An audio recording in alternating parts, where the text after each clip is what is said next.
Amma ba'du.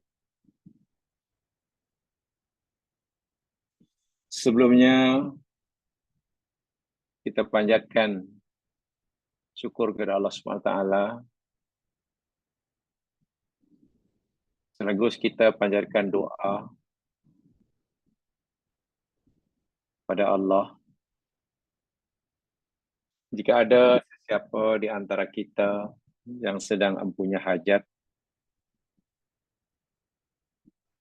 semoga Allah kabulkan hajatnya dan diridhai olehnya. Jika ada siapa kita yang menghadapi masalah dalam menjalani kehidupan, semoga Allah berikan jalan keluar daripada masalahnya. Jika ada sesiapa yang sedang sakit, semoga Allah segera beri dia kesembuhan dan kesehatan yang berpanjangan.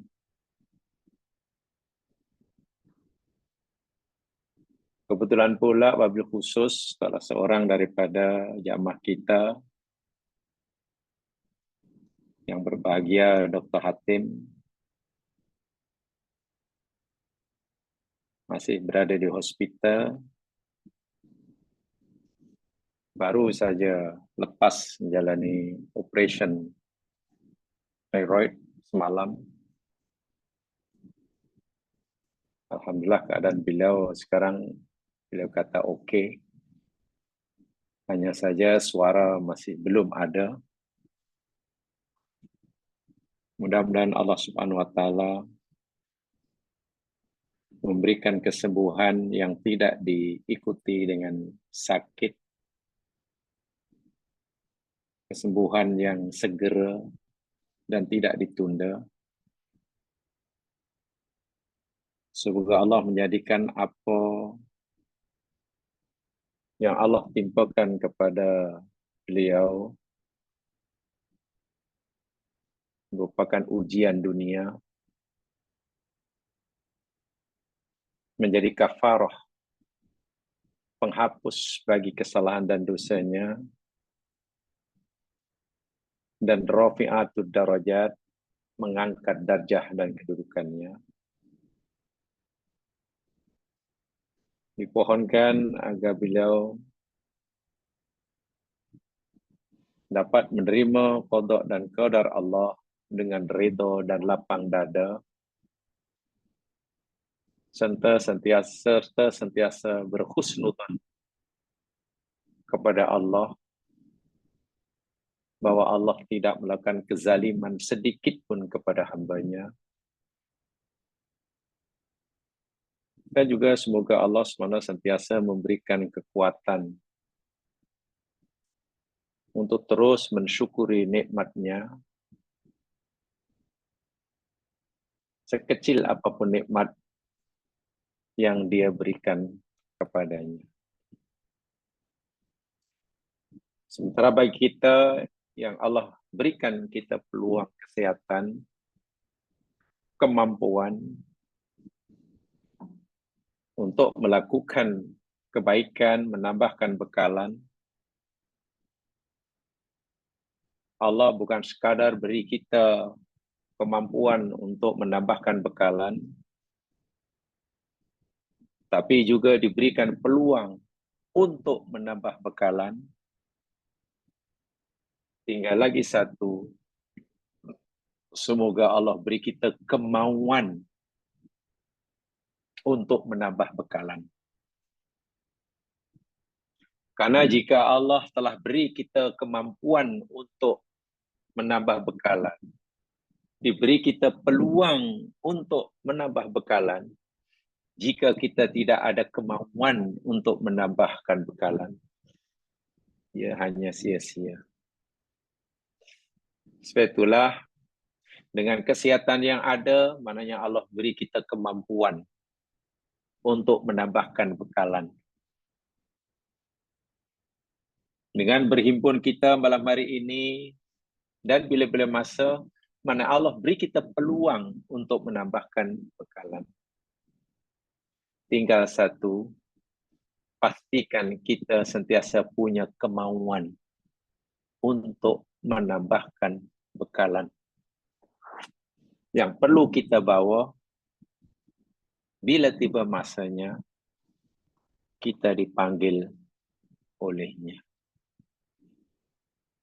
Bekalan-bekalan yang perlu kita dapatkan sangat luas bidangnya, tersebar di mana-mana dalam aspek kehidupan. Dia tidak hanya pada ibadah-ibadah yang sifatnya ritual semata-mata, yang ada hubung kait antara kita dengan Allah sebagai pencipta kita. Peluang untuk menambahkan bekalan juga ada dalam bidang pada amalan dalam ibadah yang sifatnya sosial, yang ada hubung kait dengan kemaslahatan hidup kita di dunia, sama ada kehidupan pribadi atau kehidupan yang kaitan dengan keluarga kita masing-masing, atau kesejahteraan kehidupan yang melibatkan jiran tetangga dan masyarakat. Wabil khusus, kita boleh mendapatkan bekalan untuk kita bawa berjumpa Allah melalui bidang pekerjaan. Melalui bidang berusaha. Mencari rezeki yang Allah telah tetapkan. Dengan cara yang Allah telah tentukan. Bukan sekadar Allah akan berikan apa yang kita perlukan jika kita mencarinya, sehingga kita serba berkecukupan di dunia, tapi Allah juga akan berikan kita ganjaran dan balasan yang tidak sedikit di akhirat kelak. Jemaah sekalian, malam hari ini saya ingin tambahkan penjelasan saya untuk poin yang terakhir daripada nasihat Ibnul Mubarak. Jadi poin yang ke-15 yang telah saya sampaikan 2 kali, di kali ketiga, yakni tentang keutamaan mencari nafkah. InsyaAllah ini sampaikan yang terakhir. Dan kalau tidak salah, saya tengok kalender, mungkin minggu depan kalau diizin oleh Allah, mungkin kelas kita yang terakhir ya, sebelum cuti Ramadan agaknya. Iya, minggu depan. Tengok kalender macam iya ya.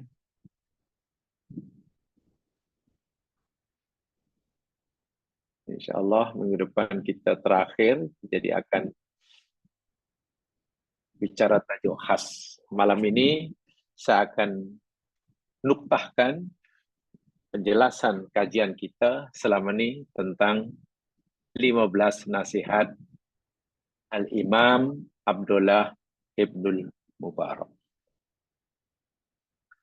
Minggu lepas, saya telah sampaikan tentang kedudukan bekerja atau kedudukan mencari nafkah rezeki yang Allah tetapkan buat kita di dunia ini seperti apa. Seperti apa Islam memandang bekerja itu. Yang sebenarnya kita hendaklah melihat, memandang, menganggap bekerja itu, mencari nafkah itu, sebagaimana Islam menyuruh kita. Saya telah jelaskan ayatnya yang pertama minggu lepas, bahwa perintah bekerja, yakni berusaha mencari habuan rezeki yang halal, yang Allah telah tetapkan bagi kita, itu merupakan perintah pertama daripada Allah. Saya ulangi, perintah pertama. Sebelum ada perintah-perintah yang lain. Dan perintah itu Allah telah berikan beritahukan pada Adam sebelum pun Adam keluar daripada surga. Ayatnya telah kita pelajari minggu lepas dalam surah Toha ayat 1:17 hingga 1:19. Secara ringkas, dalam ayat itu Allah memberitahu kepada Adam ketika Adam masih di surga, Adam dan pasangannya, di surga ini kamu berkecukupan. Apa yang kamu perlukan di surga ini telah aku sediakan tanpa perlu kamu mencarinya. Keperluan basic need dalam surga dalam hidup, pertama makan minum. Makanan minuman. Itu keperluan paling asas. Keduanya yakni pakaian. Karena terdedahnya aurat itu azab Allah pertama kepada manusia. Saya ulangi. Terdedahnya aurat itu azab pertama Allah kepada manusia. Yakni pernah ditimpakan kepada Adam karena melanggar larangan Allah. Sebab itu, cukup berpakaian di aspek pakaian itu keperluan yang paling asas.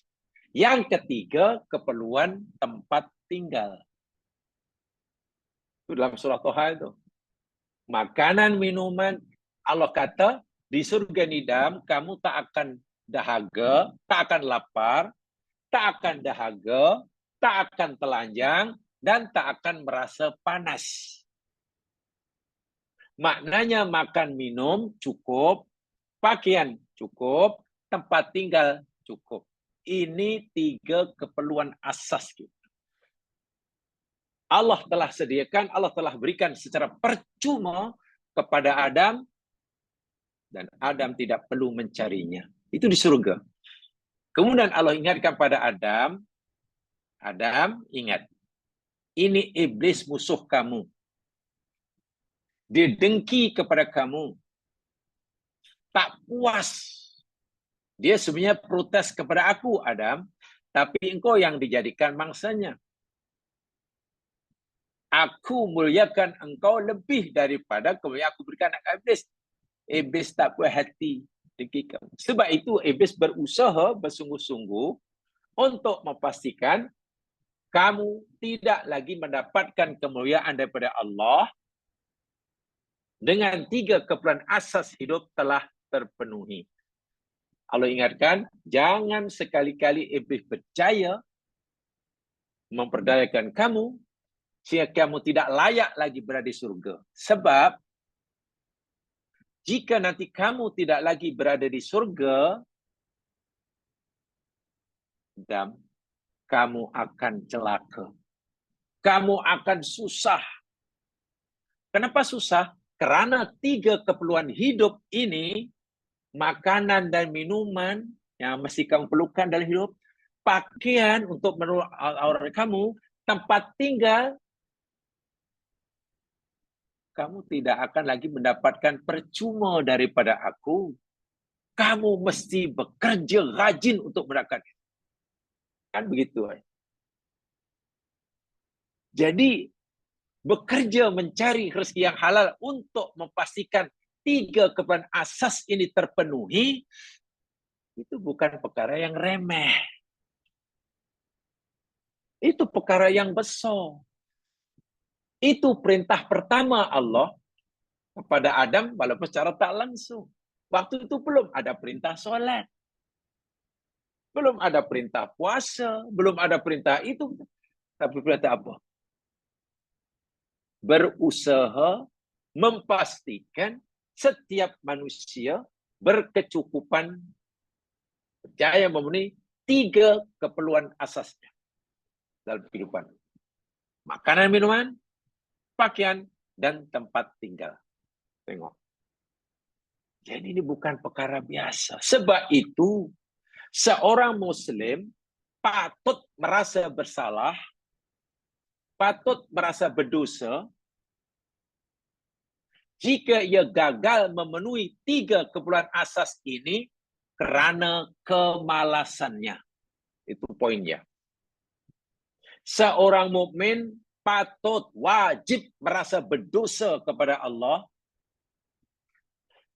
jika gagal memenuhi 3 keperluan asas dalam hidupnya kerana malasnya. Sebab malas sehingga ketiga keperluan ini gagal dipenuhi. Jangankan memenuhi bagi hak orang yang dibajagaannya, untuk diri sendiri pun terpaksa meminta-minta karena malasnya.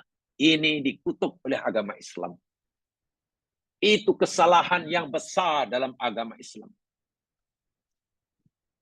Tapi mungkin ramai yang salah paham karena itu bukan ibadah ritual, dianggap itu perkara biasa. Bekerja mungkin atas dorongan ekonomi, itu tak betul. Bekerja bukan karena faktor dorongan ekonomi, bukan. Ibadah. Ibadah. Walaupun benar setiap makhluk yang dicipta oleh Allah, manusialah contohnya, rezekinya telah dijamin oleh Allah. Tetapi dah menjadi sunatullah untuk mendapatkan habuan rezeki yang Allah tetapkan itu, Allah telah tetapkan satu kaidah, satu sunatullah, mesti diusahakan. Dengan cara yang Allah telah tetapkan. Al-kasbul halalu. Berusaha dengan cara yang halal. Dan itu ibadah yang bukan ibadah yang remeh-temeh, tapi ibadah yang besar. Dan ini bukan hanya untuk memenuhi keperluan diri sendiri, tapi juga untuk memenuhi orang-orang yang di bawah jagaannya. Bahkan orang mukmin diperintahkan oleh agama Islam, hendaklah mereka memikirkan tentang nasib anak-anak cucunya yang tidak ditinggalkan nanti. Bila dia telah meninggal, bagaimana nanti anak cucunya? Berkecukupankah makan minumnya, pakaian tempat tinggalnya? Itu orang mukmin oleh Allah disuruh memikirkannya. Tak boleh orang mukmin, tak apalah, dia pandai-pandai lah. Allah yang cipta, Allah bagi rezeki lah. Sehingga orang tua tidak ada pikir langsung untuk memastikan anak cucunya berkecukupan paling tidak dalam 3 hal ini. Itu tidak boleh. Ini ayatnya, saya tunjukkan. Begini jemaah sekalian, ada satu hadis dan satu ayat untuk menjelaskan ini. Bahwa orang mukmin, kita sebagai orang tua, disuruh oleh agama bukan sekadar disuruh bekerja bagi memenuhi keperluan kita, bukan disuruh bekerja hanya untuk memenuhi keperluan rumah tangga kita semasa kita hidup, tapi juga kita disuruh bekerja, berusaha berajin bagi memastikan anak-anak yang kita akan tinggalkan selepas kematian kita berkecukupan. Jadi memikirkan nasib anak masa depan dalam 3 hal ini perintah agama. Perintah agama. Macam mana ya? Saya senang, tapi macam mana ya anak nanti, cucu nanti? Itu kita fikir. Dan usaha itu adalah ibadah. Baik. Pertama saya ingin sampaikan hadis Nabi. Hadisnya sahih. Riwayat Ibnu Majah.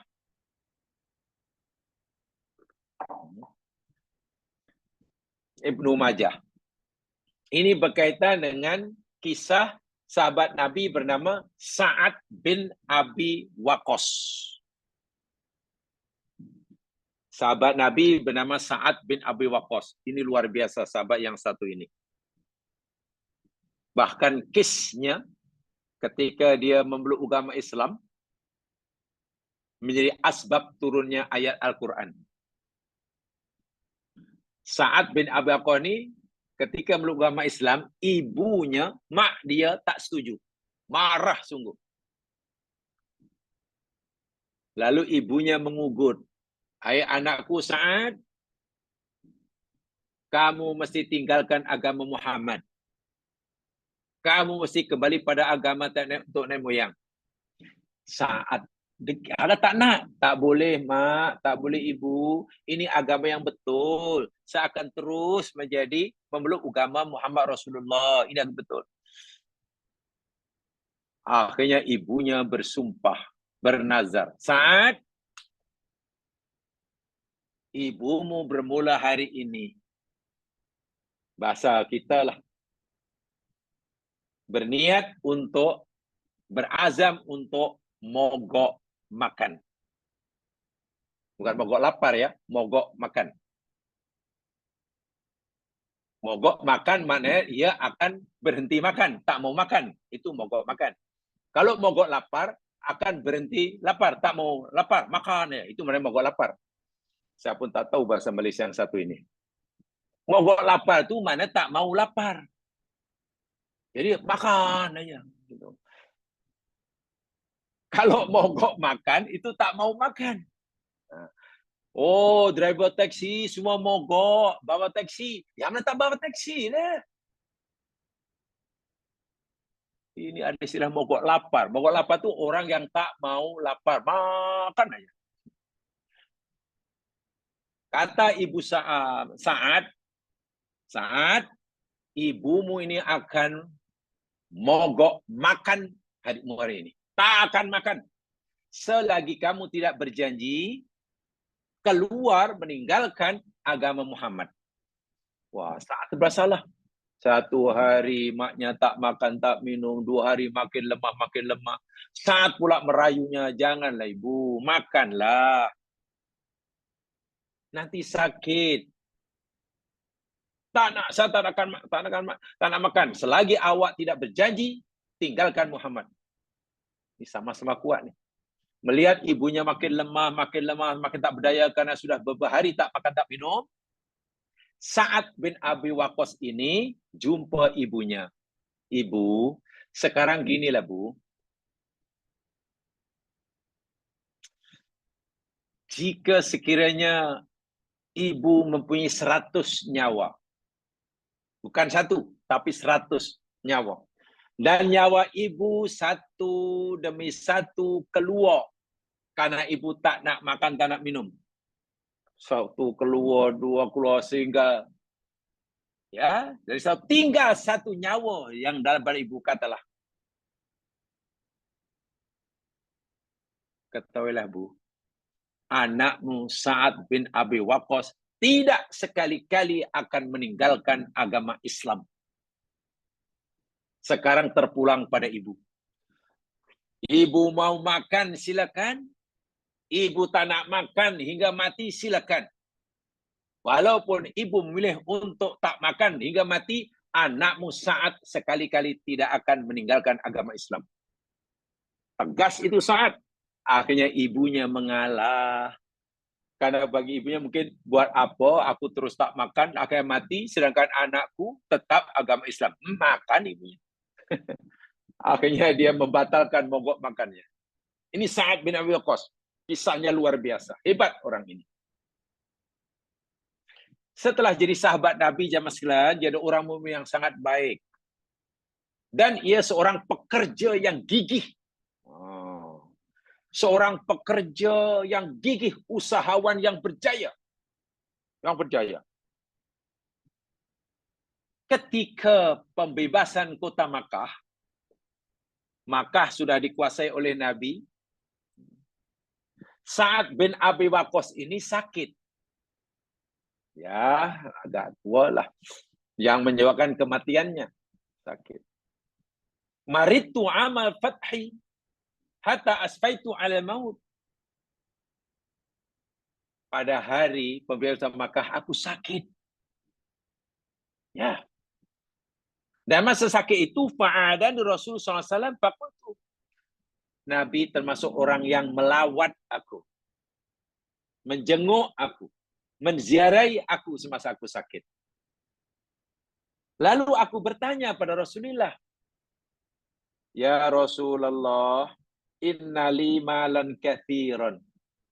Ya Rasulullah, sesungguhnya aku ni orang yang punya harta yang banyak. Aku ni orang yang punya harta banyak. Kan dia rajin berusaha. Hartanya banyak. Walaisa yarithuni illa ibnatun li. Tapi ya Rasul, aku ini tidak punya ahli waris.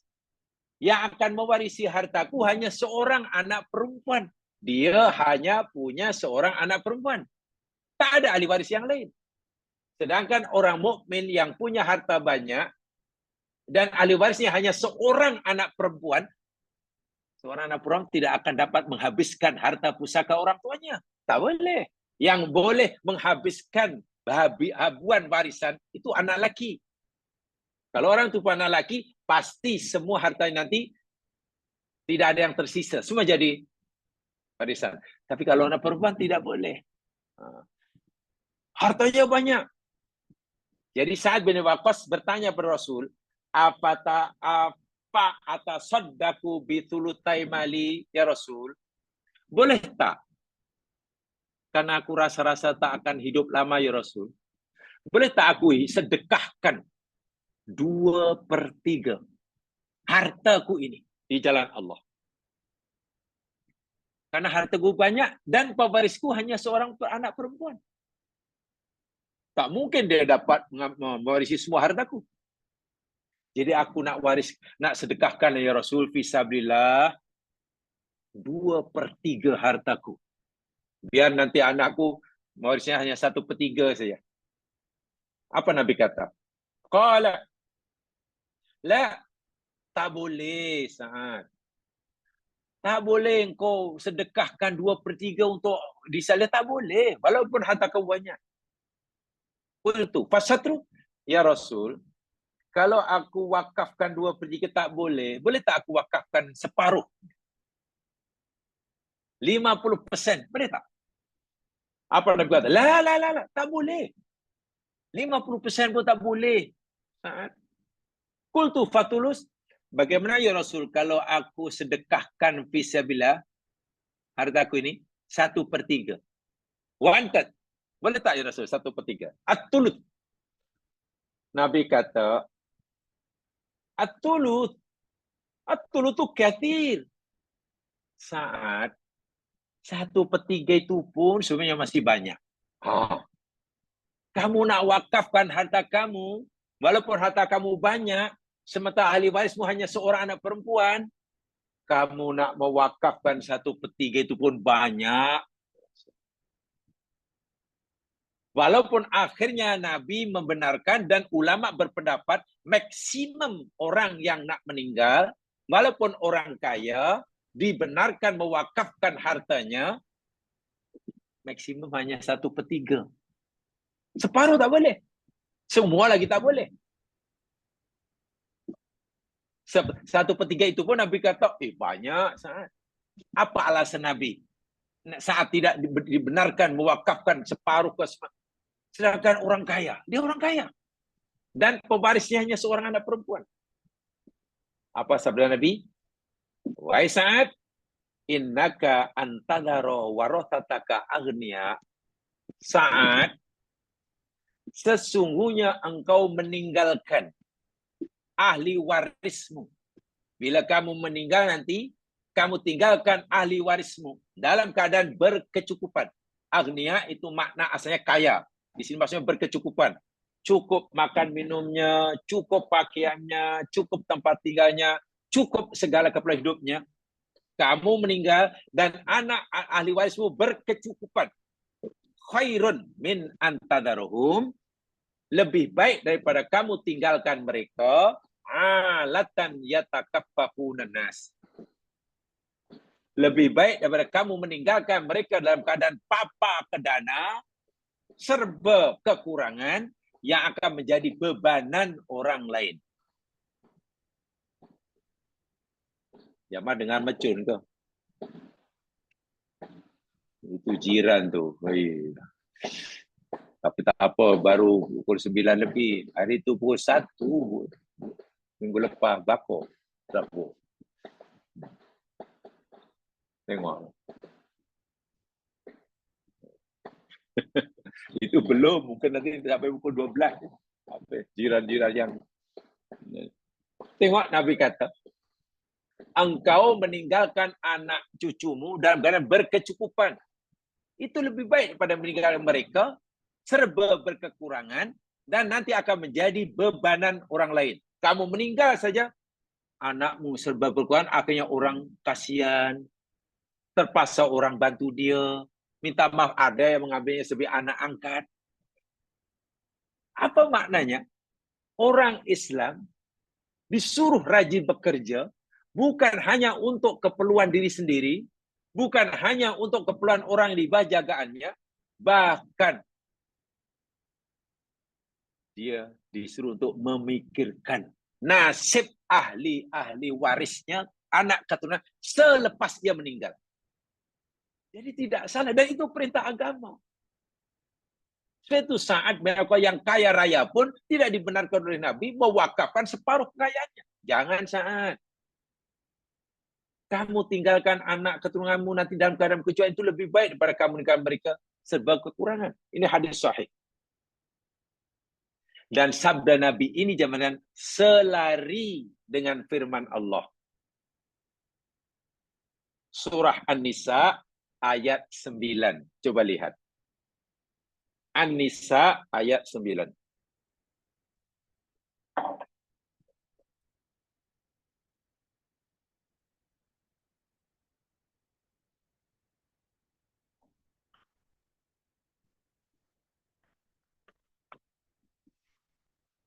A'udzu billahi minasy syaithanir rajim.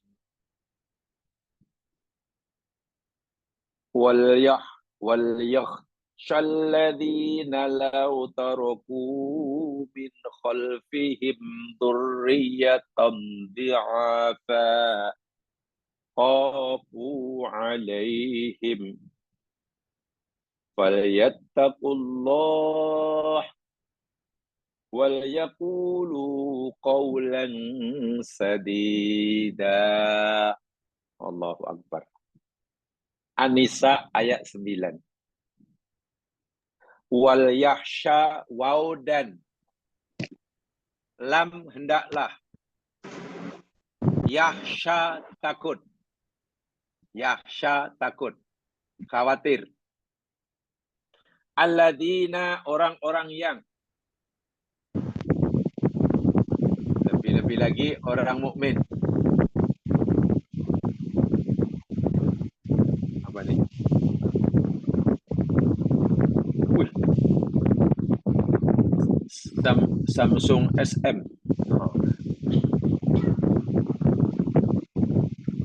Samsung SM. Terima kasih. Tolong mute-kan Samsung SM. Maaf. Dan hendaklah takut alladzina orang-orang yang, khasnya orang mukmin. Lau jikalau taroku mereka meninggalkan, min khalfihim dari selepas mereka, generasi sesudah mereka. Maknanya anak cucu selepas mereka meninggal. Min khalfi, dzurriatan, dzurriat, keturunan. Di'afan, yang lemah. Tengok jelas sekali ayatnya. Hendaklah mereka, khasnya orang mukmin itu takut, khawatir. Jika sekiranya mereka nanti selepas meninggal, meninggalkan keturunan yang lemah, di'afan. Lemah dari segi ekonomi dia, lemah pendidikannya, serba kekurangan yang akan menjadi bebanan orang lain. Hendaklah dipikirkan oleh setiap kita yang masih hidup. Khafu alaihim, dalam mereka takut itu semua berlaku. Artinya, fayatakullah, maka dalam mereka takwa pada Allah. Wa yaqulu qaulan sadidan, dan dalam mereka berkata dengan perkataan yang benar. Maknanya ayat ini menyuruh kita, setiap orang mukmin ini, memikirkan akan kesejahteraan hidup anak cucu selepas kita tiada. Tapi kadang orang salah faham setengah kita pula. Tak apalah, yang kau ibadah, yang ditanya macam mana anak-anak, tak apalah. Anak-anak Allah rezeki, Allah jamin. Rezeki Allah jamin. Allah cipta pasti bagi rezeki lah. Masya Allah. Maknanya mungkin tak pernah baca ayat ini. Wah, itu kewajiban kita. Termasuk kewajiban kita yang lebihan pada kita. Jadi ada 3 paling tidak. Tujuan kita bekerja pertama, yakni untuk memastikan keperluan diri kita secara pribadi berkecukupan. Sehingga kita tidak menjadi bebanan orang lain. Satu. Bila sudah cukup, kita wajib terus berusaha untuk memastikan keperluan orang yang di bawah jagaan kita. Mungkin istri kita, bila kita sebagai suami, anak kita yang hidup dalam rumah, sama kita berkecukupan. Bila cukup, sudahkah kita berhenti? Tidak. Allah kata, teruskan usaha. Dan kamu dalam memikirkan nasib duriat kamu. Disebut duriat ya. Boleh jadi cucunya. Apalagi cucunya belum lahir. Nanti bila kamu meninggal, macam mana nasib mereka? Mungkin kamu senang sekarang.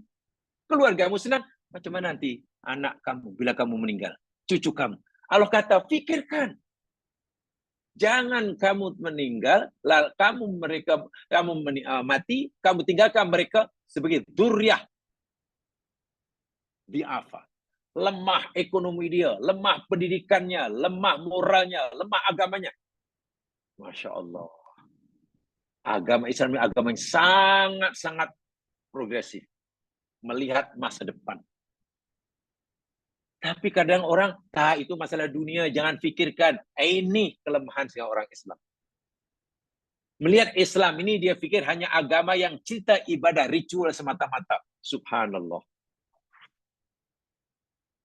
Ibadah yang benar dimensi ritual itu hanya sebagian daripada Islam, bukan seluruhnya.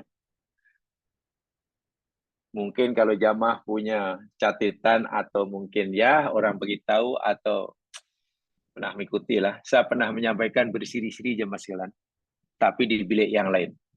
Islam agama multidimensional. Bahasa Melayunya, Islam agama multidimensi. Ya.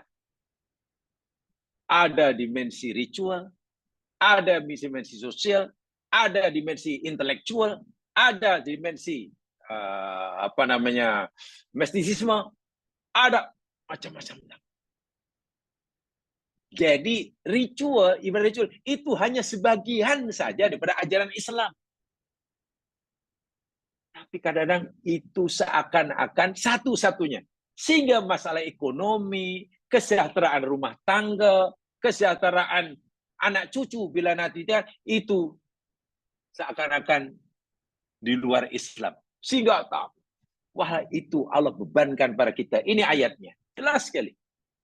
Hendaklah mereka orang mukmin khasnya takut, khawatir jika sekiranya mereka meninggalkan anak cucu selepas peninggalan mereka itu menjadi duriat yang lemah serba-serbinya. Karena mereka semasa hidup tidak memikirkan mereka. Allah. Dan hadis tadi menjelaskan juga, saat dilarang oleh Allah menyedekahkan, jangankan 2/3, separuh pun Nabi tak benarkan. Nah, sekarang 1/3 pun Nabi kata sepertiga itu sebenarnya banyak saat, masih banyak sepertiga, tapi tak apalah. Yang pasti, jangan sampai kamu tinggalkan ahli warismu dalam keadaan papa pedana. Kamu berusaha untuk memastikan meninggalkan ahli waris dalam keadaan berkecukupan, itu lebih baik. Hadis sahih. Subhanallah. Kalau setiap orang Islam punya pemahaman itu tentang pekerja di Islam, saya pikir tidak ada orang Islam yang susah.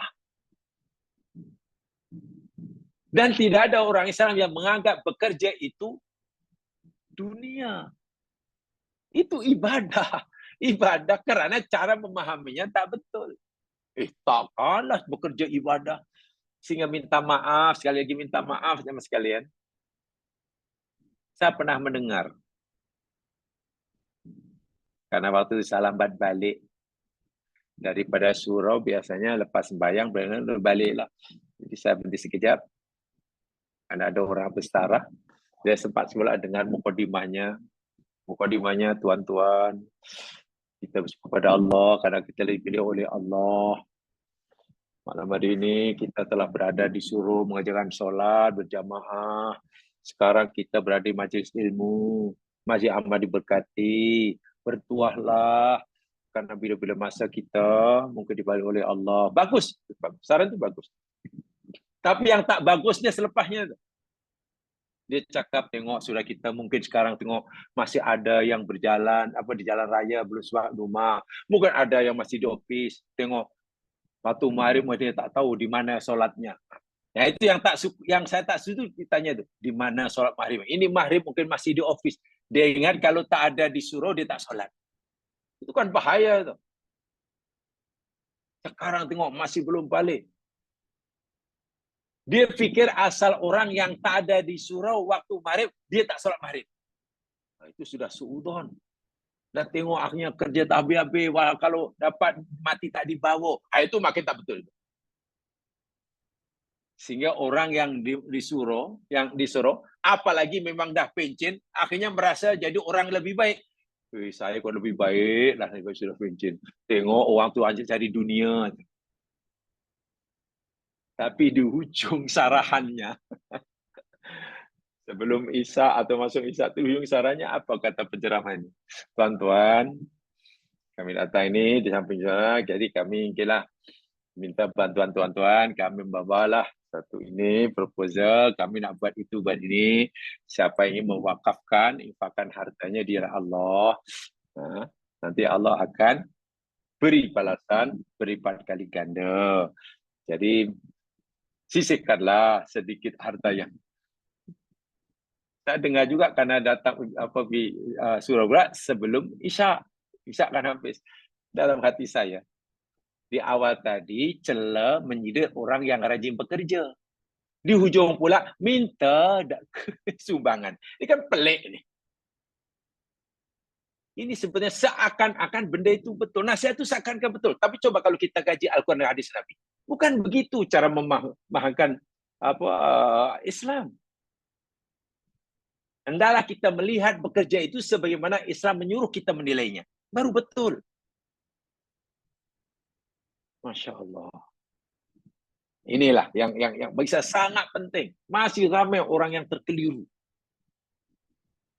Tersilap cara memahami pekerjaan. Jelas ya, hadis sahih dan juga ayat Quran. An-Nisa ayat 9. Jelas sekali bahwa Allah perintahkan orang mukmin khasnya jangan hanya bekerja berpikir untuk kepentingan diri sendiri, tapi juga bekerja jadi hakikat untuk memberikan hak keperluan hidup bagi orang di bawah jagaannya, dan juga lebih dari itu bekerja untuk memberikan nasib anak cucu yang akan ditinggalkan kelak. Dan itu ibadah, bukan amalan dunia semata-mata. Ibadah ada nilainya di sisi Allah Subhanahu wa Ta'ala. Sebab itulah jemaah sekalian, dalam hadis yang lain, hadis inilah Imam At-Tabrani dan dinilai sahih oleh Nasiruddin Albani. Bersumber daripada sahabat Nabi Ka'ab bin Ujrah. Ka'ab bin Ujrah. Annahu marra ala Nabi sallallahu alaihi wasallam rajulun fara'a sab Rasul sallallahu alaihi wasallam min jaladihi wa nasatihi. Bahwasanya Nabi sallallahu alaihi wasallam suatu hari ada seorang laki. Lalu depan Nabi dan sahabat Nabi. Dan sahabat-sahabat Nabi melihat lelaki ini rajin bekerja. Bersemangat bekerja. Sehingga nampak sungguhlah mungkin warna kulitnya pun hitam. Masanya pun keluar. Ya, karena kuat bekerja. Apalagi kerja di kebun. Kerja berat. Apa komentar sahabat melihat ada orang yang rajin bekerja ini?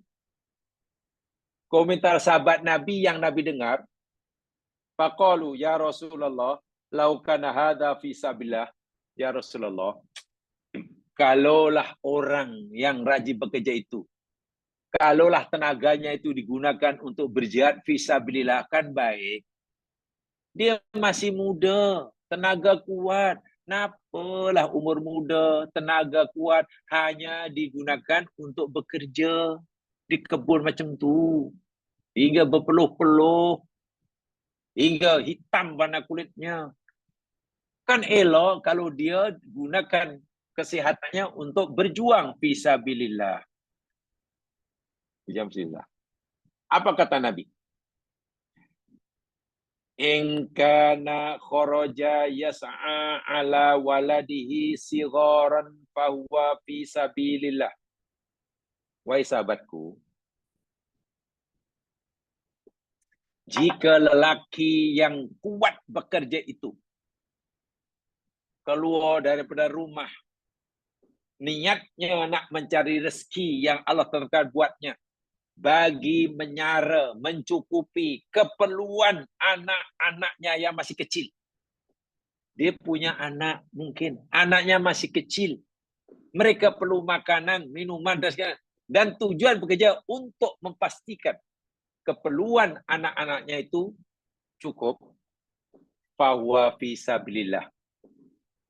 Dia berada di jalan Allah.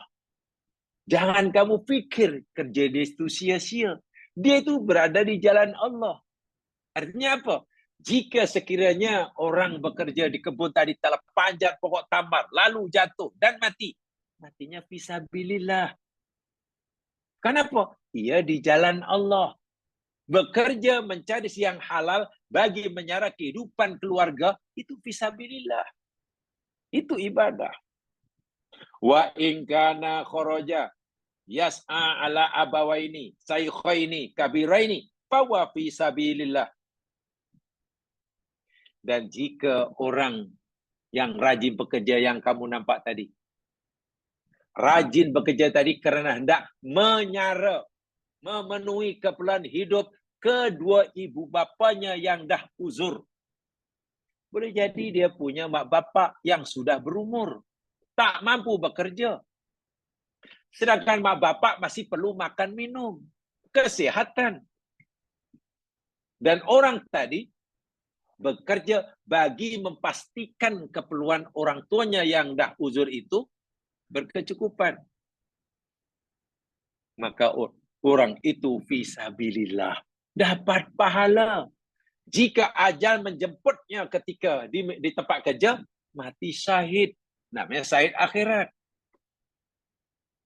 Kedua. Nombor 3, Nabi kata, wa in kana kharaja yas'a ala nafsihi ya'uffuha fa huwa fisabilillah.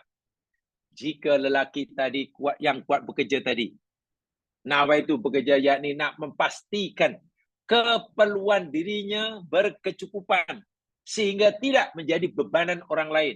Sebab kalau dia tidak bekerja, nanti akan menyusahkan orang. Makan terpaksa orang bantu, minum terpaksa orang bagi, pakaian terpaksa orang belikan, membebani orang. Dia bekerja niatnya jangan sampai menjadi beban orang lain. Paling tidak percaya memenuhi keperluan dirinya sendiri. Fahuwa fisabilillah. Dia itu berada di jalan Allah. Bukan sia-sia. Seakan-akan Nabi kata, kamu jangan hanya berfikir yang fisabilillah itu hanya jihad pada orang kafir saja. Tidak, Nabi kata. Dia itu fisabilillah. Mencari siang halal itu. Barulah yang keempat Nabi kata, wa in kana kharaja yas'ariyaan wa mufakharatan fa huwa fisabilis syaiton. Adapun apabila ia keluar bekerja itu niatnya nak riak, nak menyombongkan diri, nak membanggakan dirinya, nanti bila berjaya. Tak apa, sekarang orang tak nak tengok saya. Ya, saya tak punya apa-apa. Tak apa, tak apa. Saya sekarang jalan kaki, tak ada orang tengok. Tak apa. Saya ada hanya basikal tua. Tak ada orang tegur, tak apa. Saya akan bekerja rajin. Biar suatu saat nanti saya boleh nunggang kuda, kendaraannya kuda, kendaraannya lembu. Baru kalau nanti saya dah naik lembu, semua orang pandang saya, puji saya. Lembu tu mana? Lembu gini maksud saya. Lembu gini bukan. Ya sekarang saya jalan kaki, saya naik basikal. Uang tak apa, saya akan bekerja dengan rajin. Suatu saat saya akan naik Lamborghini. Bila orang Lamborghini, semua pasti akan terbeliak. Waktu baru tahu siapa saya. Kalau itu niat bekerja apa Nabi kata? Fahuwa fi sabilis syaiton. Barulah ia di jalan setan.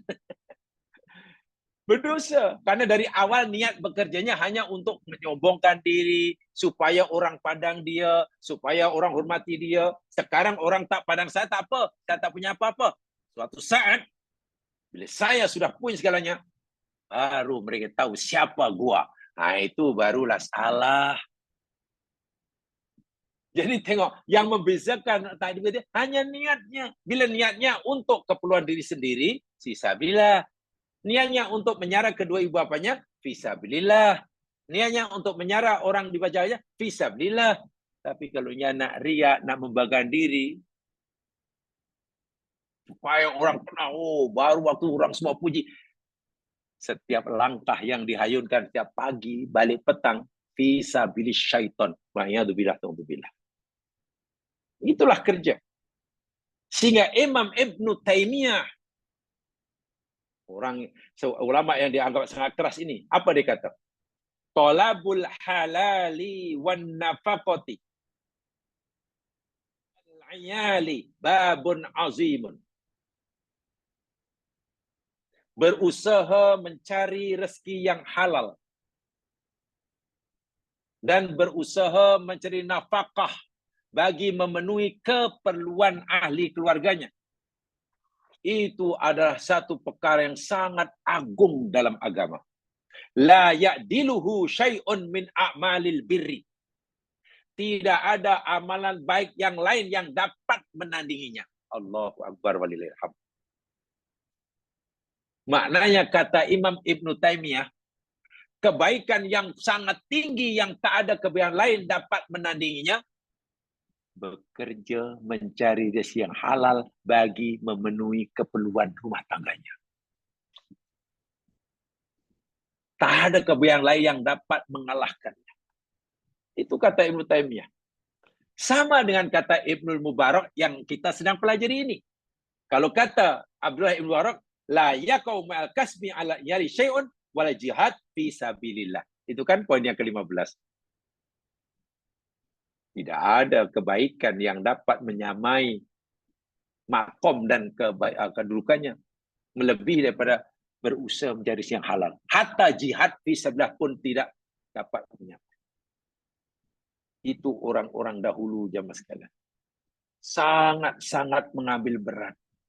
Sehingga sahabat Nabi ini bukan hanya sangat kuat ibadah ritualnya, tapi sahabat Nabi yakni sangat-sangat takut bila mereka gagal memenuhi keperluan hidupnya, keperluan rumah tangganya kerana malasnya. Karena malasnya. Sebab itu mereka akan berusaha sesuai dengan kemampuan yang mereka miliki. Ada yang mampu kerja meniaga-niaga, yang berkebun-berkebun, yang bertukang-bertukang, yang pekerjanya yang hanya memerlukan kekuatan, akhirnya pergilah bawa kayu, bawa tali sama kapak, pergi padang pasir, cari tunggul-tunggul kayu, lalu dibelahnya kecil-kecil, diikat, lalu dibawa, digendong, pergi ke pasar untuk dijual sebagai kayu api. Ada sahabat yang buat begitu. Abi Hurairah itu kerjanya apa yang sekalian? Dalam satu riwayat, Abu Hurairah, perawi hadis yang terkenal itu, kerjanya kalau minta maaf, kalaulah bahasa sekarang yang mudah dipahami lah, yakni pekerja rumah tangga orang tapi harian. Ada orang panggil, bantu di rumah, dapat upah. Itulah yang dijadikan saraan hidupnya.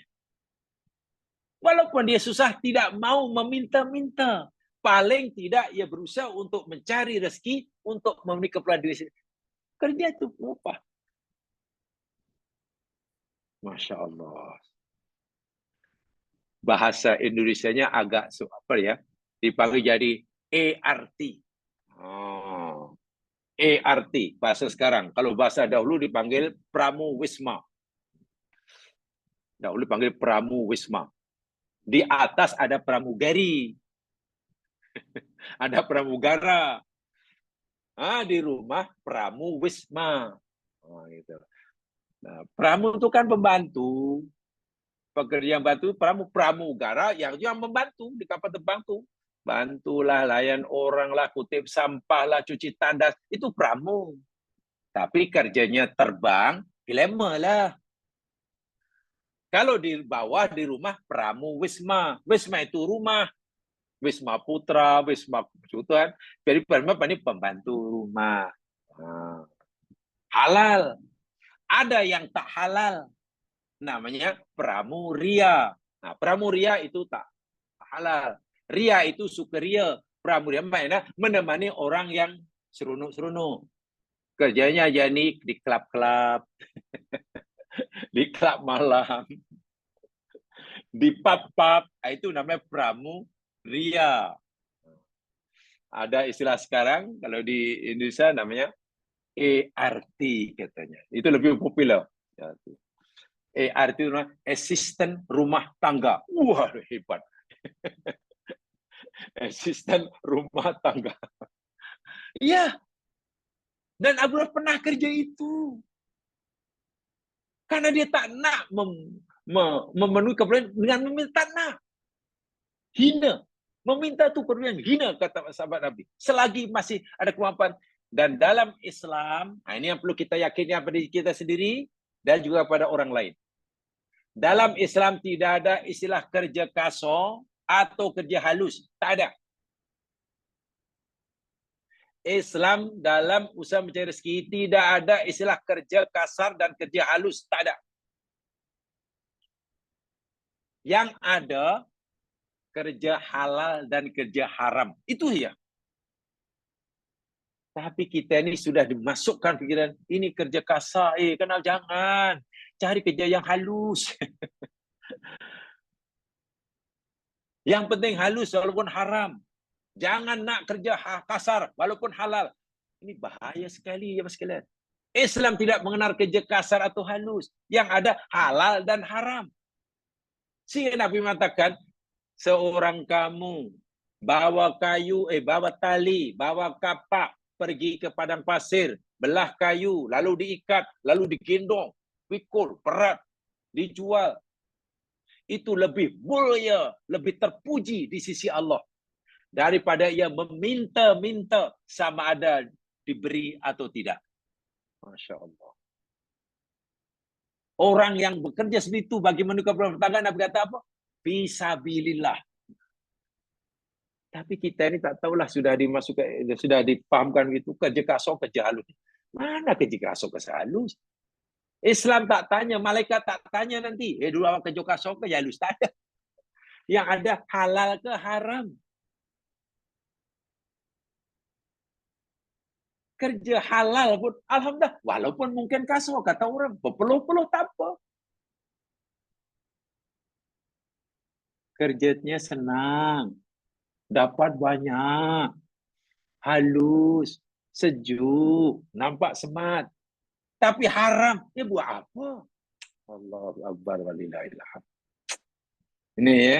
Jadi Islam ini betul. Bekerja bukan hanya faktor ekonomi, bukan hanya ekonomi, dan bukan hanya untuk di sini. Ia akan menjadi bekalan ke akhirat. Usaha kita mencari rezeki di zaman sekalian boleh menjadi bekalan kita bawa jumpa Allah, sehingga nanti di hadapan Allah kita jadi ringan pertanggungjawaban kita. Dan bekerja di dunia ini juga boleh jadi menjadi bebanan ketika kita balik jumpa Allah. Dan akan menyusahkan kita. Jika kerja kita haram, jadi bebanan dan kita akan susah jumpa Allah. Walaupun mungkin masa bekerja kita tak rasa susah. Dan boleh jadi kerja itu akan jadi bekalan jumpa Allah dan kita jadi senang ringan jumpa Allah. Walaupun masa bekerja juga kita rasa berat. Itu yang perlu kita renung, yang betul. Bahkan hadis yang telah kita pelajari sama, kafa bil mar'i ithman ayyudayya man yaqud. Cukup besar dosa seseorang yang mengabaikan, mensia-siakan keperluan orang yang di bawah jagaannya. Katakanlah saya sebagai ketua rumah tangga mengabaikan keperluan ahli rumah tangga saya. Tidak berkecukupan makan minumnya, tidak berkecukupan pakaiannya, tidak berkecukupan tempat tinggalnya, tidak berkecukupan pendidikannya, tidak berkecukupan kesehatannya, karena saya malas. Saya menanggung dosa besar. Saya menanggung dosa besar. Kalau mengabaikan itu dosa besar, maka berusaha memenuhi keperluan itu adalah ibadah yang besar. Ibadah yang besar. Jadi ini pesanan ulama tabi'in yang terkenal ahli tafsir, ahli hadis, dia juga terkenal ahli tasawuf. Tengok. Dia seorang sufi. Karena kalimat-kalimatnya itu subhanallah. Ada nilai-nilai kesufian. Tapi biasanya bila orang itu belajar tasawuf, kan kurang bicara tentang kerja kan. Mungkin bila orang bicara tentang tasawuf, biasanya kurang bicara tentang kerja, mencari rezeki dan usaha. Tapi tidak tabi'in ini. Ini tokoh tabi'in. Abdullah Ibnul Mubarak. Ahli tafsir, ahli hadis, kibarut tabi'in, juga orang yang sangat paham tentang ihsan atau bahasa lainnya ahli tasawuf, tapi sangat mahir membicarakan tentang bekerja, kedudukan bekerja, kedudukan bekerja. Jamaah yang dirahmati oleh Allah Subhanahu wa taala, di dalam hadis yang lain yang dirawikan oleh Imam At-Tabrani dalam kitabnya Al-Mu'jamul Awsat, juga oleh Imam Ad-Dailami di dalam Musnadul Firdaus, juga diriwayatkan oleh Abu Nuaim Al-Isfahani dalam kitabnya Hilyatul Auliya dengan lafaz yang sedikit ada perbezaan. Nabi bersabda, inna minad dunubi dunuban. Sesungguhnya ada dosa. Sesungguhnya ada dosa. Dosa kita maksudnya.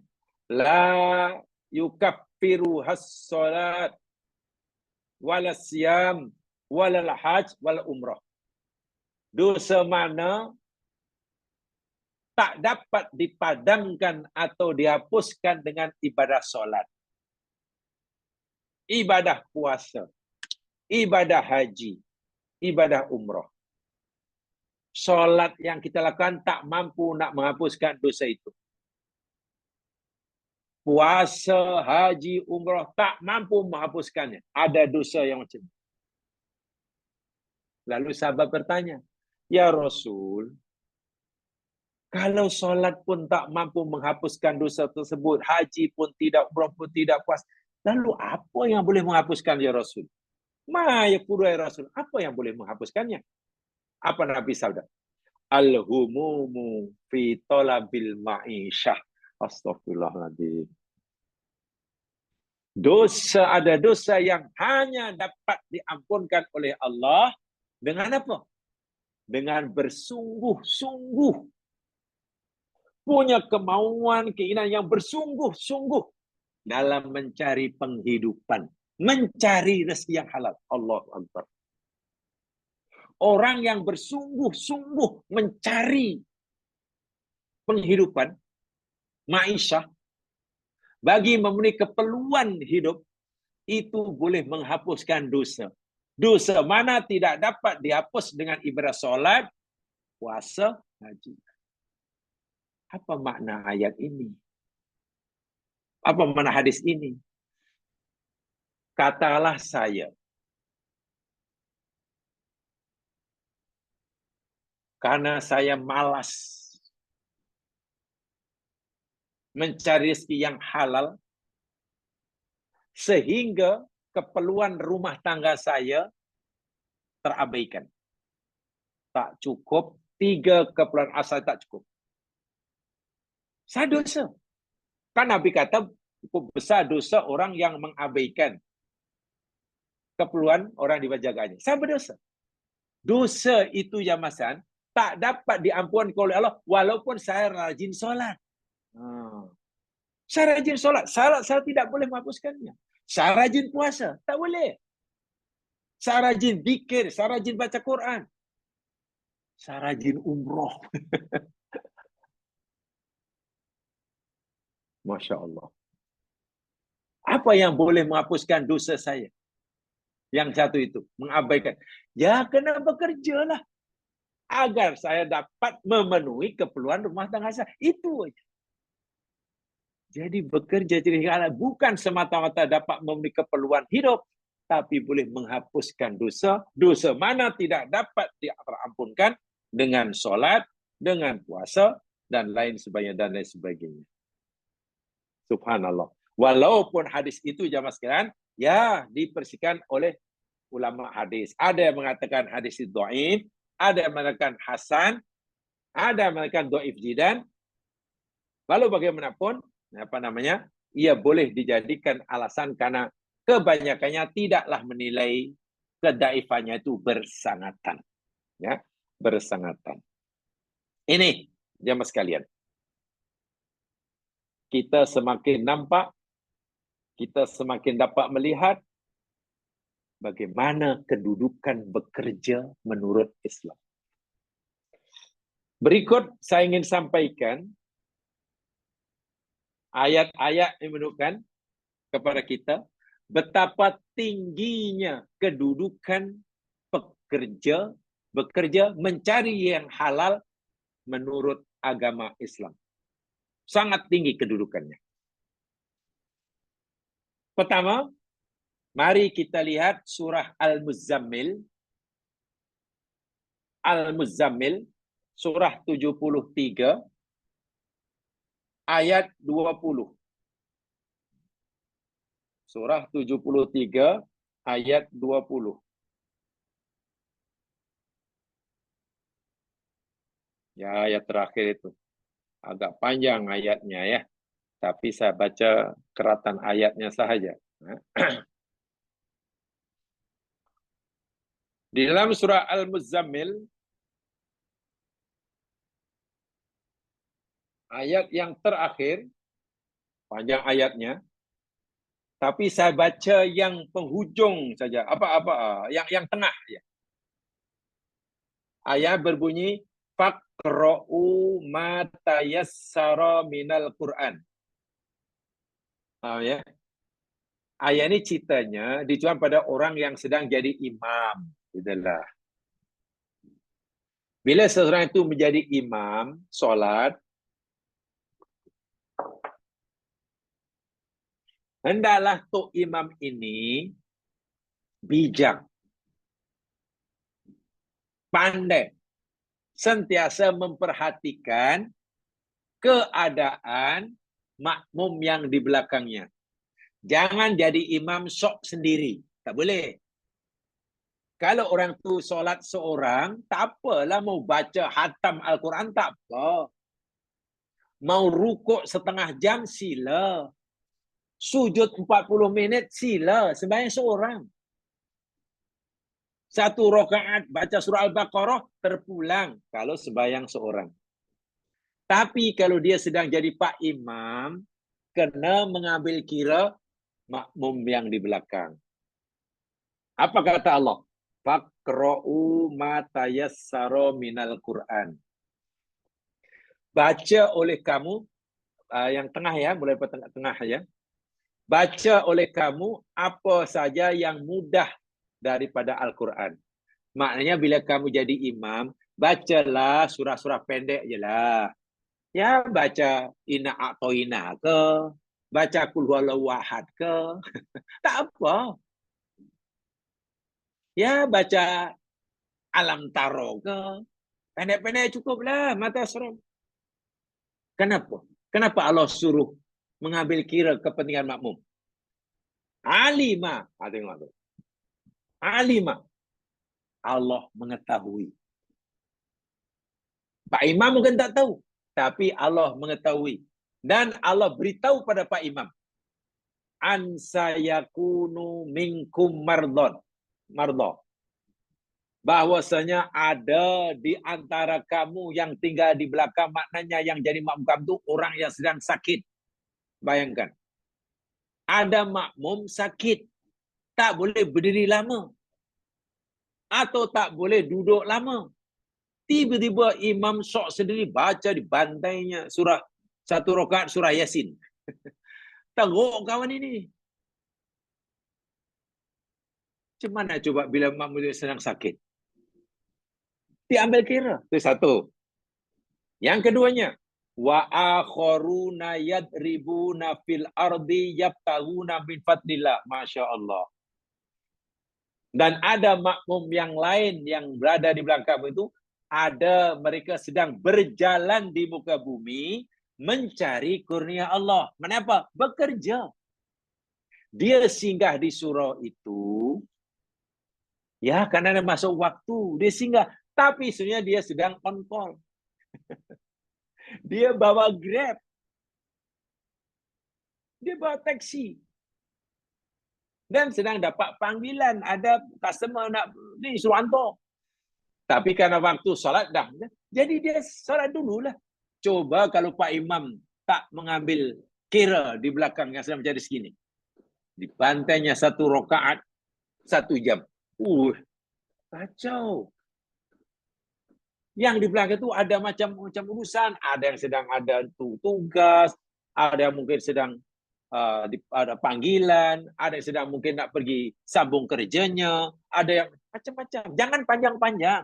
Tengok, mencari rezeki. Sebut nombor 2. Baru yang ketiga apa? Yang ketiga, wa akharuna yuqatiluna fi sabilillah. Dan ada yang lain yang jadi makmum itu boleh jadi mereka sedang berperang di jalan Allah. Mereka berjihad fisabilillah. Jadi makmum itu banyak urusan dia. Sebab itu imam tidak boleh sok sendiri. Lama, panjang tak boleh. Yang nak saya sampaikan, 3 alasan yang Allah berikan itu, di belakangmu ada orang yang sakit, boleh jadi. Ada orang sedang mencari rezeki. Dia nak terus pergi meneruskan tugasnya. Ada orang bisa bilang, berjuang di jalan Allah disebut yang ketiga. Sebelumnya disebut apa? Mencari rezeki. Tengok. Maknanya ketiga-tiga orang ini cukup. Tidaklah cukup dijadikan alasan oleh Pak Imam untuk tidak sok sendiri. Jangan, imam tidak hanya disuruh oleh Allah untuk memendekkan solatnya hanya karena di belakang tu banyak mujahidin-mujahidin. Bahkan Pak Imam juga disuruh oleh Allah, jangan terlalu memperpanjang solatnya karena yang jadi imam itu ada orang yang sedang mencari rezeki. Hendak mengantar barang. Hendak meneruskan pekerjaannya. Habis sekarang jamaah sekalian ya. Sekarang katalah waktu zuhur. Sudah lambat 1:30. Jum'ah mana 1:30 itu baru azan. Lepas azan nanti barulah khutbah. Khutbah kemudian sembahyang. Coba kalau kata khutbahnya 45 menit. Sedangkan yang pergi Jum'ah tadi banyak orang yang mungkin hanya lunch break. Kena sambung semula kerjanya. Ada ya rimaslah dengan khutbah tak habis-habis. Macam mana ni? Jadi kena bijak ini hari Jum'ah. Masa ya sudah. Alhamdulillah di tempat kami, saya puji Pak Imam tu ada yang faham mungkin. Subuh sudah lambat. Kan? Pukul 6.29, 26 sudah, 29 sudah baru subuh. Kawan itu katalah nak pergi kerja pukul 7. Pakaian pagi kerja. Kalau Pak Imam katalah bantai juga pagi Jumaat. Rakaat pertama as-sajadah. Rakaat kedua surah An-Nisan. Wih, tak sempat kawan tu nanti pergi office. Alhamdulillah Pak Imam kata, kalau Jumaat biasanya sujud tilawah, sekarang surah yang pendek. Pergi pulang dan ternyata betul. Lepas itu kawan itu terus pergi kerja. Takut tak sempat. Artinya imam hendaklah memendekkan solatnya. Apa alasannya? Mengambil kepentingan makmum yang sedang mencari rezeki. Dan itu disebut oleh Allah alasan kedua. Baru alasan ketiga, jihad fisabilillah. Tengok, menunjukkan bahwa mencari yang halal itu bukan perkara yang remeh. Perkara yang sangat utama. Cukup jelas ayatnya. Ayat yang kedua. Contohnya, betapa mulianya kedudukan bekerja. Lihat surah Al-Jumu'ah. Surah yang ke-62. Surah 62 ayat 10.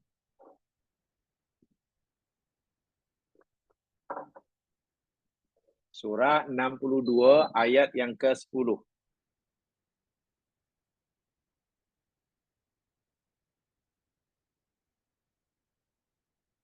A'udzu billahi minasy syaithanir rajim.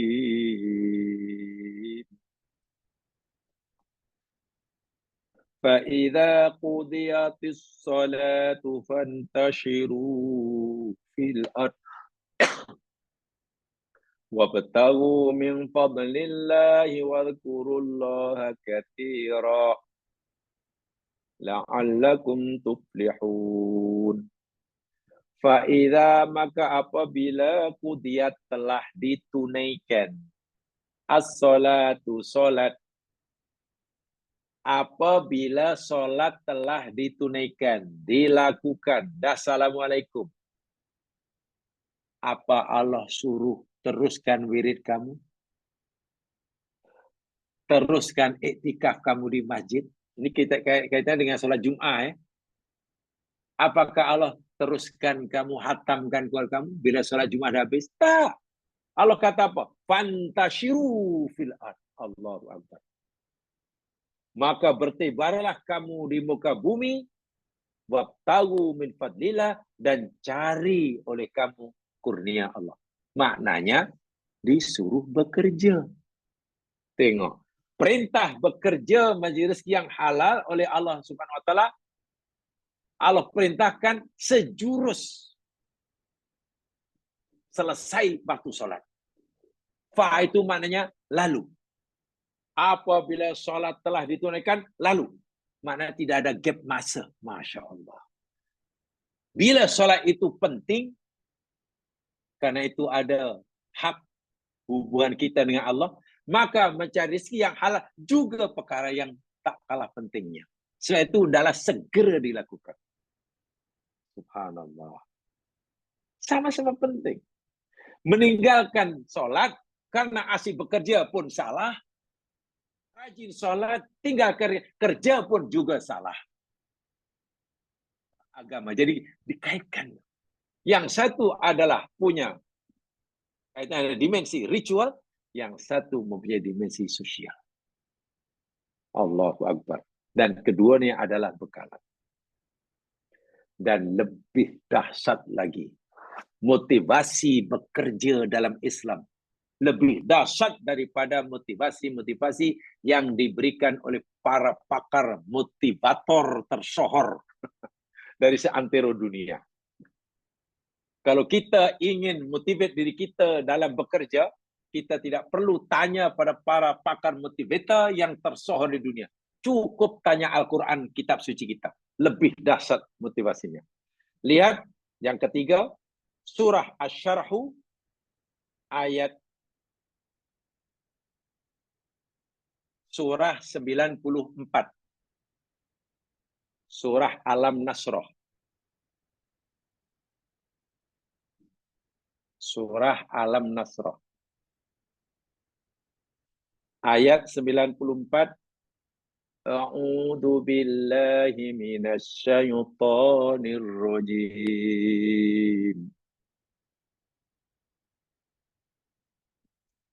Fa idza faraghta fansab. Masya Allah. Fa idza faraghta fansab. Fa idza maka apabila faraghta engkau telah selesai. Dah habis. Katalah kita buat kerja ni habis. Buat tugas itu selesai. Selepas kita selesai melakukan satu-satu pekerjaan, apakah Allah suruh kita rehat dan cuti? Kalau tengok ayat ni lah. Tak. Allah tak kata, apabila kamu telah selesai melakukan satu tugasan, maka pergilah bercuti. Tak ada. Cari dalam Quran. Yang ada, apabila kamu telah selesai melakukan satu tugasan, fansob. Allahu Akbar. Fansob itu makna harfiahnya berpenat-penatlah kamu. Makna sebenar, nasobah itu makna mendirikan sesuatu. Menegakkan sesuatu sehingga berdiri tegak. Nah, itu namanya nasobah. Katalah ada galah. Galah terbaring. Lalu kita angkat, kita tinggal, sehingga galah itu betul tegak. Itu namanya nasobah. Artinya apa? Bila kamu dah habis satu-satu tugasan, maka mulakanlah kamu melakukan tugasan yang lain hingga berjaya. Habis lagi, buat lagi hingga berjaya. Kalau tengok Al-Quran jam sekarang, memang rehat itu tidak ada. Rehat dalam pengertian Melayu ya. Nah, di sini mungkin perlu saya sampaikan juga ya. Rehat dalam pengertian budaya itu biasanya jadi rehat, tak buat apa-apa. Selepas penat bekerja itu rehat. Tapi rehat dalam pengertian agama, kalau kita tanya agama Islam, why Islam, maksud pengertian definisi rehat itu apa ya? Apa rehat dalam bahasa Arabnya? Dalam bahasa agama. Rehat itu yakni, ya maksudnya alintiqal min amalin ila akhir. Rehat itu yakni berpindah pada satu pekerjaan kepada pekerjaan yang lain. Itu namanya rehat. Dasar tak dasar kalau ikut agama. Lepas sapu, katalah rumah, habis kita cuci pinggan, habis cuci pinggan, cuci baju, habis cuci baju, masak. Itu nama rehat. Rehat itu yakni perpindahan seseorang dari satu pekerjaan pada pekerjaan lain. Lepas kemudian tidur. Tidur itu pekerjaan rehat juga. Tapi masalahnya kita mau rehat itu mana lepas bekerja lalu tidur. Itu baru. Kalau tidur itu baru rehat. Wah, rehat pengertian menurut agama berpindah dari satu pekerjaan kepada yang lain. Itu rehat. Lepas buat ini siap, buat ini lagi lihat. Itu rehat. Bermakna selagi kita belum berpindah satu pekerjaan karena belum habis, ya kita belum rehat. Bila dah habis lalu kita kerja buat yang lain, itu baru rehat. Walaupun kerja yang lain itu mungkin kita duduk santai, mungkin kita tidur, mungkin kita buat apa lagi, mungkin itu rehat. Jadi Islam itu begitu agama yang benar-benar tidak membenarkan kita sia-siakan kesempatan dan waktu. Karena setiap masa yang Allah berikan pada kita, Allah perintahkan kita untuk memanfaatkannya, menambahkan bekalan. Dan kerja itu adalah ibadah, menjadi bekalan. Insya Allah kalau setiap kerja yang kita niatkan, yang menulis notis kita dengan ibadah, tidak ada penatnya. Penat itu kalau niatnya bukan ibadah. Orang balik haji, penat. Bahkan ada yang sakit, batuk, berminggu tak hilang. Tapi ada orang balik haji menyesal.